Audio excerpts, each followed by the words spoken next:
pertanyaan, sebenarnya banyak sekali pertanyaan yang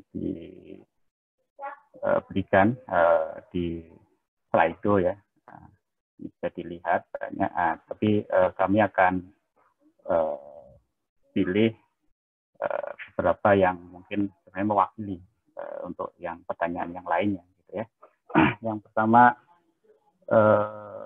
ini pertanyaan untuk Bu Sasa atau ya Ibu Rizatus Sofiati gitu, terkait saya bacakan saja ini atau mungkin lebih cepat kalau Bu Sasa juga sudah melihat pertanyaannya gitu ya Bu ya, langsung karena jawab Pak.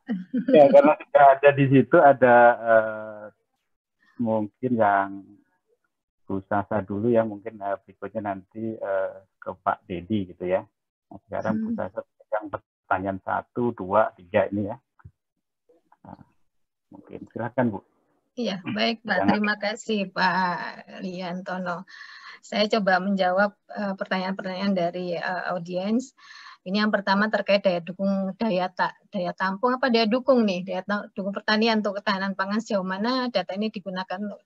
Sebenarnya kami membuat peta potensi lahan itu adalah tujuannya adalah agar data tersebut bisa digunakan oleh pemerintah daerah atau pusat maupun pusat untuk membuat ini RT RW-nya, tata ruangnya. Karena gini, agar mereka bisa melihat mana sih wilayah yang cocok untuk pertanian dan sebagainya. Dan biasanya beberapa provinsi sudah menggunakan data tersebut untuk membuat peta tersebut, juga untuk LP2B dan sebagainya, itu mereka juga sudah menggunakan data tersebut. Terus kemudian yang kedua pertanyaannya, apakah si Sultan terkoneksi dengan sistem monitoring lain misalnya ATR? Tidak. Jadi kami sistem informasi kami itu berdiri sendiri, tidak terkoneksi dengan sistem informasi dari kementerian lain. Yang terkoneksi adalah di dalam internal Kementan sendiri. Jadi misalnya si Sultan bisa digunakan di AOR dan bisa terkoneksi dengan sistem informasi yang misalnya di kehutanan, di Jenbun atau juga di Pusdatin, itu bisa terkoneksi di sana karena kami tidak membangun sistem informasi kami untuk bisa terkoneksi. Tetapi data pun, kalau data itu kan sebenarnya dari BIK sudah ada wali datanya. Ya, di mana itu kita sudah memanfaatkan itu. Jadi kami wali data untuk peta tanah dan peta gambut sebenarnya kalau untuk BPSDLP itu kita melakukan itu. Kalau mungkin untuk ATR, BTN mungkin untuk land use dan sebagainya. Itu jadi tidak terkoneksi. Terus yang kedua, apakah informasi land cover membantu? Saya belum lihat ini land cover land yang dimaksud yang punya ini IPB Pak ya. Saya belum lihat, mudah-mudahan bisa membantu karena misalnya untuk saya pernah diberi penjelasan sekilas untuk isi daripada sistem monitoring ini, ada peta sawit, ada peta kakao, ada juga peta kopi atau karet bahkan yang menggunakan model yang dibangun oleh teman-teman di IPB inilah. Kalau memang ini sudah ada dan ininya tinggi, validasinya tinggi, itu akurasinya tinggi, maka kita bisa menggunakan data sama seperti ketika kami menggunakan datanya 88. Jadi kekeringannya 8 kita gunakan, terus kemudian kita overlay dengan data-data kami, maka jadi mungkin tidak digunakan mentah-mentah, tetapi juga kita overlay dengan data kami, misalnya peta banjir, mungkin dari 8 penggenangan yang fase padi penggenangan tuh mungkin masuknya banjir, tetapi buat kami nanti kita overlay lagi dengan data kami yang fase padi, sehingga kita bisa melihat mana sih sebenarnya yang banjir, benar-benar banjir atau banjir karena dia ada pada saat proses fase penggenangan atau pengolahan lahan. Itu kita gunakan juga, dari 8 juga kita gunakan, termasuk juga dari kehutanan kita juga gunakan peta kawasan dan lain-lain. Dan harapan kami dari sistem monitoring yang dibuat IPB ini nanti bisa kita gunakan juga informasi yang sudah ada, sehingga kami tidak mengulang lagi untuk membuat lagi model, dan itu bisa kita gunakan, kemudian kita kita overlay lagi atau kita analisis lagi menggunakan untuk kebutuhan sesuai dengan kebutuhan yang kita gunakan. Kemudian pemetaan areal, Apakah kami harapkan kita dengan pemetaan tersebut kita bisa. Jadi kami juga berusaha untuk istilahnya memetakan lakukan konservasi. Jadi dengan menggunakan pemetaan tersebut dan juga kita pun kan di bawah kami itu ada dalam koordinasi BBSDLP itu ada juga namanya Balai Penelitian Tanah. Kami juga melakukan itu. Jadi melakukan seperti bisa dibudidayakan tetapi dengan syarat atau dengan dengan inovasi atau mungkin juga dengan konservasi sehingga tidak merusak lahan tersebut, tetapi bisa kita budidayakan dengan baik seperti gambut misalnya dalamnya kedalaman berapa, terus kemudian dengan level berapa, sehingga kemudian itu bisa dimanfaatkan untuk bisa tapi tidak merusak lingkungan tersebut. Dan kami sekarang sedang mengembangkan yang nanti ada pertanyaan saya rasa untuk ini food estate, yaitu kita mengembangkan sebenarnya banyaknya rawa bukan gambut ya. Jadi rawa yang kita kembangkan itu adalah baru kali ini adalah kita melihat yang existing lahan LBS, tetapi yang kebanyakan adalah rawa, itu akan kita kembangkan untuk tanaman untuk pertanian. Terus kemudian ini buat Pak Dedi ya. Apa sudah yang pertanyaan saya? Untuk sementara kayaknya di bawah masih ada tadi. Ya sih, mungkin nanti setelah ini Pak Dedi dulu ya. Yang selanjutnya soalnya pertanyaan buat Pak Dedi. Terima kasih Pak Liantono ya. Ibu, tadi pertanyaan pertama tadi daya dukung daya tampung memang itu tadi terkait dengan KLHS itu Bu, kajian lingkungan hidup strategis, yang dokumen itu selalu dibuat setiap 5 tahun sekali juga untuk mengkaji kebijakan-kebijakan pemerintah daerah gitu ya. Nah, data yang dibutuhkan memang salah satunya daya dukung pangan gitu ya, ketahanan pangan. Gitu. Nah, memang selama ini itu mungkin yang biasa dilakukan oleh KLHK gitu ya. Mungkin juga itu sebenarnya Kementerian Pertanian untuk pangan sebenarnya yang mungkin lebih kompeten sebenarnya untuk membangun itu. Berikutnya ini yang ada di slide paparan ini ya, di monitor, itu adalah pertanyaan-pertanyaan untuk Pak Dedi ya. Mungkin saya persilahkan langsung ya untuk Pak Dedi untuk mungkin membaca dan menjawab supaya waktunya tidak diulang-ulang. Ya. Baik. Terima kasih. Mungkin yang pertama tadi saya di sini sih namanya anonim, ya, tapi saya coba menjawab. Jadi memang untuk program PSR, Ibu atau Bapak yang nanya, jadi memang ada Pak kita program sampai umur TBM sampai 3 tahun itu kan masih terbuka ya. Kita ada program yang jagung itu kan ada pembenihan kan, kita juga mendorong nih komoditas utama di tanaman pangan ya. Jadi memang yang berdasarkan pengalaman kami yaitu ada yang menanam jagung dan cukup berhasil ya, kemudian juga yang padi gogo ya, ada juga yang menanam semangka ya. Nah, kita memang ada kedelai juga, dan itu sebetulnya di benih itu disediakan gratis ya di Dinas Pertanian Kabupaten ya.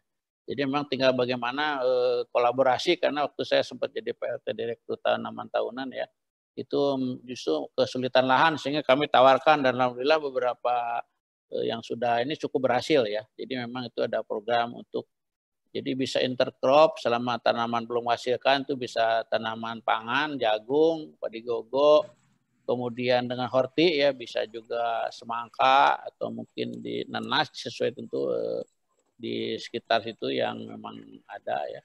Kemudian yang Pak Doni dari 8, nah ini saya lupa tadi menyebut, jadi memang tadi di 9 provinsi sudah termasuk kita bantu untuk drone juga ya.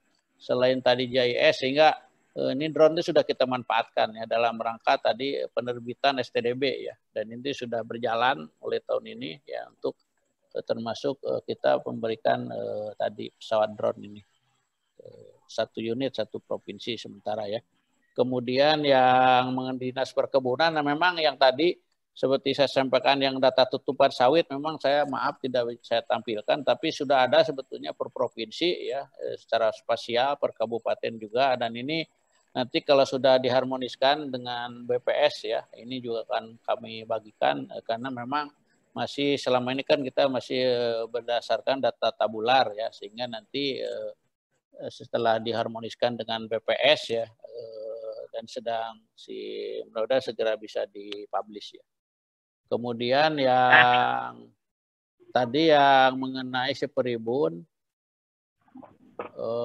pemberian, nah ini tentu mengenai ini kan seperibun sebetulnya bagi yang sudah pendataan, bagi yang sudah berizin ya. Jadi tentu ada persyaratan-persyaratan ya dalam rangka pembukaan usaha baru ya, dan itu mengacu kepada hasil judicial review ya Undang-Undang 39 tentang perkebunan kan saat ini untuk yang izin baru harus sudah punya IUP dan HGU ya. Tetapi kan dengan adanya Impres nomor 8 tahun 2018 ya, saat ini memang kita masih moratorium ya sampai September 2021 ya, karena adanya tadi untuk Impres nomor 8 tahun 2015. Jadi memang kita masih melakukan moratorium terkait perizinan sawit ini. Mungkin itu Pak Moderator. Terima kasih Pak. Terima kasih Pak Edi. Nah, mungkin saya buka lagi ya untuk pertanyaan berikutnya karena kita masih punya waktu sekitar 30 menit nih untuk tanya jawab ini cukup banyak. Ya memang tadi bahwa terkait dengan sistem-sistem yang sudah dibangun baik oleh IPB yang sedang di-launching saat ini dengan yang sudah dibangun oleh Kementan ini nampaknya akan sangat prospektif ke depannya ya kalau itu memang pasti saling support gitu ya. Tadi terutama untuk saat ini program pemetaan ya, dan pendataan perkebunan sawit ini ya. Ini maka banyak pihak yang bisa ikut berkontribusi. Salah satunya juga mungkin nanti di ekosistem ini datanya bisa di sharing, dimanfaatkan seperti yang disampaikan Bu Sasa, di overlay dengan apa yang sudah dilakukan oleh BP DLP gitu ya untuk sawit gitu ya. Dengan yang data-data lainnya sendiri kami membutuhkan data-data dari mungkin perkebunan, terutama data yang sudah pasti, yang sudah ini ya, itu digunakan untuk satu melihat akurasi yang kami bangun. Meskipun sistem kami sudah kami cek secara ini ya saintifiknya, overall akurasinya sudah 90% gitu ya. Memang jadi itu berdasarkan data-data yang kami miliki sebenarnya kan gitu. Nah, kalau data untuk mengisi akurasinya lebih banyak lagi, jadi mungkin kita bisa mengetahui lebih detail lagi overall akurasinya mungkin apakah tetap di angka 90% ya, gitu ya dengan data yang tambahan dari misalkan Direktorat Jenderal Perkebunan maupun dari Balai Besar Sumber Daya Lahan Pertanian ini. Oke, kita lanjutkan pertanyaan berikutnya ini yang sudah muncul lagi ya. Ini masih ada 4 ini yang muncul ya. Yang 2 ini ditujukan kepada Bu Sasa ya, Bu Sofiati, maaf. Kemudian yang pertanyaan ke-3, ke-4 ini saya tidak tahu persis apakah data dalam sistem informasi ini dapat diakses oleh publik. Nah, ini yang mungkin ini yang sudah dibangun oleh Kementan ya, fokusnya ya pertanyaannya. Kemudian yang ke-4 juga sama ini, apakah keterangan sistemnya akan diintegrasikan dengan kebijakan satu peta. Ini juga. Baik, nampaknya ini mungkin lebih banyak ke Bu Sasa ini ya, lebih ke WebGIS dan sistem informasi. Ya, silakan Bu. Pertanyaannya hilang Pak, mana? Aduh, pertanyaannya hilang lagi tadi. Apakah bisa operator yang tadi bisa ditampilkan lagi? Ini dulu. Ya, ya, ini yang pertanyaan pertama mungkin apakah ada program di PBSE? Ya, sebenarnya kami ini sangat membutuhkan atau memerlukan peta ini, Pak. Kami mencoba untuk membuat, tetapi hanya untuk internal. Karena apa? Karena wali data untuk pemetaan land cover adalah ATR BPN. Tetapi sebenarnya yang ada di ATR BPN hanya global. Jadi hanya pertanian, sawah, ladang, dan sebagainya. Sementara kami memerlukan yang per komoditas ini. Nah, kalaupun misalnya nanti kita ada rencana untuk itu mungkin untuk internal, jadi bukan untuk di share. Kecuali kalau misalnya nanti ada kerjasama dengan ATR BPN bahwa kita memetakan itu, karena memang wali datanya adalah ATR BPN. Nanti kami khawatir kalau misalnya kita membuat itu akan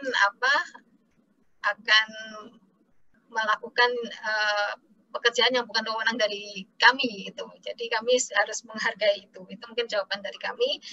Jadi kalaupun misalnya dilakukan itu mungkin untuk internal. Jadi bukan untuk karena kami memerlukan itu. Sementara untuk wali datanya adalah di ATR BPN. Terus yang kedua adalah apakah data dalam sistem informasi ini dapat diakses oleh publik dan beberapa bisa, seperti Katam bisa diakses, si Sultan juga bisa diakses, terus kemudian satu lagi itu Silahan juga bisa diakses, tetapi kami belum share data ininya save filenya, karena save file harus melalui permintaan formal ke institusi kami. Karena jadi tidak di-share save filenya di WMS dan sebagainya. Itu jadi kami bisa, kalaupun misalnya bisa di-download pun itu masih dalam bentuk PDF. Itu pun juga kalau misalnya untuk informasi yang cepat-cepatan gitu, itu bisa juga ada manfaatnya. Karena di situ secara spasial. Terus kemudian yang kedua, apakah sistem informasi tersebut mana tadi? Yang PIK tadi. Kok hilang? Oh ya, diintegrasikan dengan kebijakan satu data, Bu. Oh, oke. Ya, terus peta integrasi tanam padi tahunan dari apakah sudah dimanfaatkan sebagai early warning pola iklim? Iya, sebenarnya Pak ini dari pemerintah dari teman-teman di daerah atau petani sudah memanfaatkan si Katam ini. Jadi Katam yang tentang iklim. Jadi misalnya apakah bulan depan dia curah hujannya rendah dan sebagainya, itu kita sudah bisa merekomendasikan misalnya tanaman apa yang seharusnya ditanam di situ, atau misalnya ke depan misalnya pada saat kita masih tanam vegetatif 1, terus ke depannya adalah bulan depan adalah kekeringan atau misalnya curah hujannya rendah, maka kita harus alokasikan air di situ. Jadi kita harus konsen ke wilayah tersebut yang memang perlu air. Terus kemudian yang intensitas tanam padi tahunan dari apakah sudah dia? Ya itu. Jadi ketika itu tadi, jadi kita integrasikan antara standing crop yang kami sebut tadi fase padi dengan dengan Katam. Jadi sistem informasi kalender tanam tadi. Jadi ketika dia masih vegetatif itu, maka ketika bulan depan diestimasi bahwa akan terjadi curah hujan yang rendah, maka harus dilakukan konsentrasi untuk air di situ. Atau kalau misalnya generatif, maka mungkin kita tidak perlu lagi konsentrasi ke situ untuk air dan sebagainya.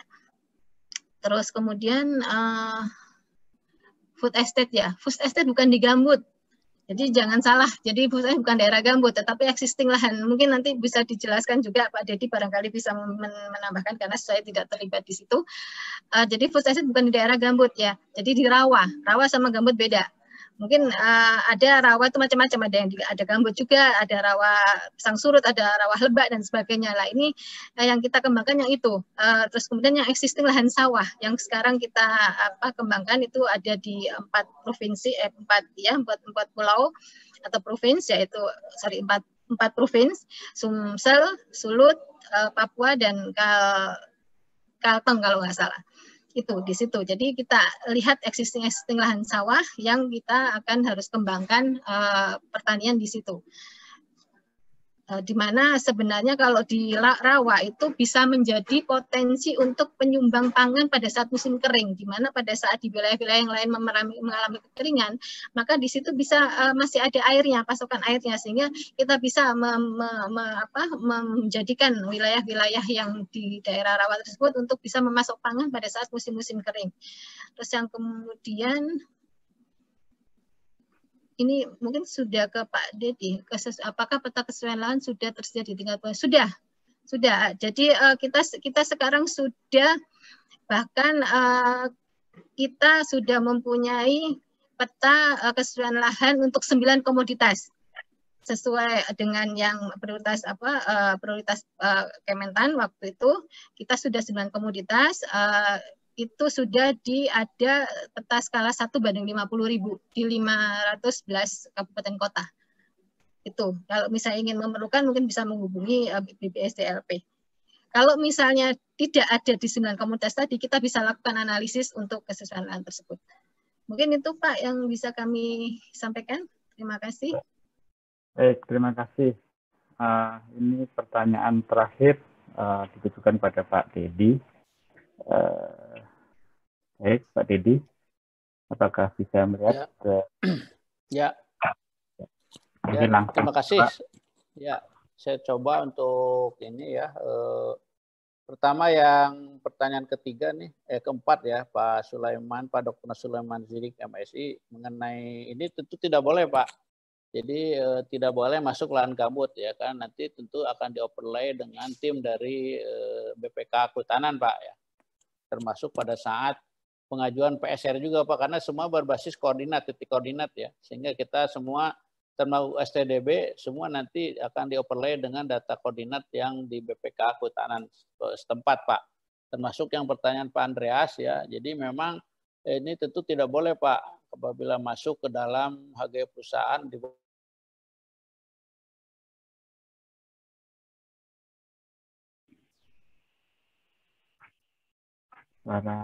sebuah STDB ya, harus diselesaikan dulu nih dengan perusahaannya nih kan ya. Jadi kalau belum itu, ini tentu tidak bisa dibuat STDB-nya Pak, karena nanti timnya juga yang untuk STDB itu pada saat diterbitkan itu akan dinilai oleh ya, ada perwakilan dari ATR BPN, ada dari BPK Kehutanan Pak. Jadi nanti ini harus clean and clear ya. Mungkin itu Pak Moderator. Baik, terima kasih. Ya itu tadi pertanyaan terakhir dari audiens. Jadi dari pemaparan materi dan tanya jawab yang ya sudah cukup berapa lama ini tadi, hampir 1,5 jam.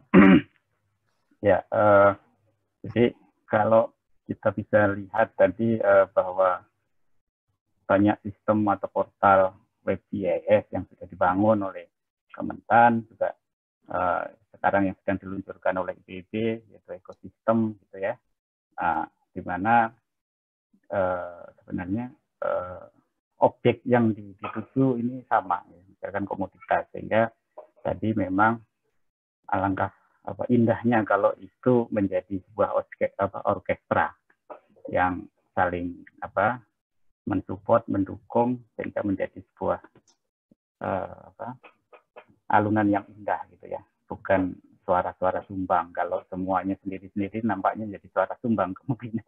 Tapi kalau ini bisa saling membunyikan gitu ya, saling mengisi satu sama lain menjadi suara yang merdu saya rasa, dan mungkin enak didengarkan, dan mungkin juga dalam konteks pembangunan ini menjadi yang disebut pembangunan berkelanjutan gitu ya. Nah, harapannya bukan hanya dari Kementerian Pertanian juga, audiens ini juga sebagian juga dari berbagai instansi ya, dari pusat maupun daerah. Nah, ini juga kami berharap dengan ekosistem dan sistem-sistem yang lainnya ini kami saling support dan saling